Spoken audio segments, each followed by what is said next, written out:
मनुष्य के, हाँ 4 प्रकार के मनुष्य जब कहते हैं तो जो हम गति मार्गणा के भेद में मनुष्य गति में जो 4 प्रकार के मनुष्य ने कौन से, एक सामान्य मनुष्य, सामान्य मनुष्य ने सभी भेद जिसमें गर्भित है वो सामान्य। तो कौन कौन से भेद है, मनुष्य पर्याप्त, इसमें नपुंसक वेदी और पुरुष वेदी 2 ही लेना। एक होता है योनिमति मनुष्य या मनुष्यनी, यानी भाव से स्त्री वेदी मनुष्य, वो द्रव्य से स्त्री हो या पुरुष हो, जो भाव से स्त्री है उसको कहेंगे यहाँ मनुष्यनी, उसका एक भेद।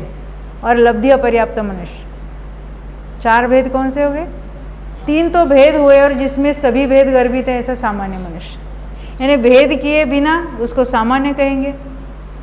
और भेद कौन से, मनुष्य पर्याप्त, मनुष्यनी और लब्धि अपर्याप्त मनुष्य। यहाँ सामान्य से बात की है।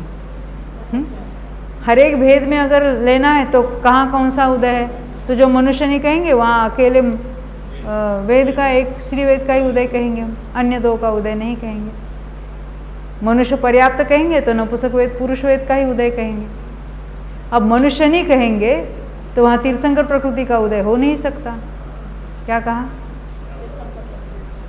तीर्थंकर प्रकृति का उदय जो भाव से स्त्री थी पहले ने 9वें गुणस्थान तक की बात है, पहले ने वो पलटता नहीं है। भाव से जो स्त्री है, भाव से जो नपुंसक वेदी है, उनके उस पर्याय में मोक्ष तो हो सकता है परंतु उनके तीर्थंकर प्रकृति का उदय नहीं हो सकता। मैं बंध की बात मैंने नहीं उठाई है। भाव से स्त्री वालों को तीर्थंकर प्रकृति का बंध तो हो सकता है परंतु उसी भाव में उनको मोक्ष नहीं होगा।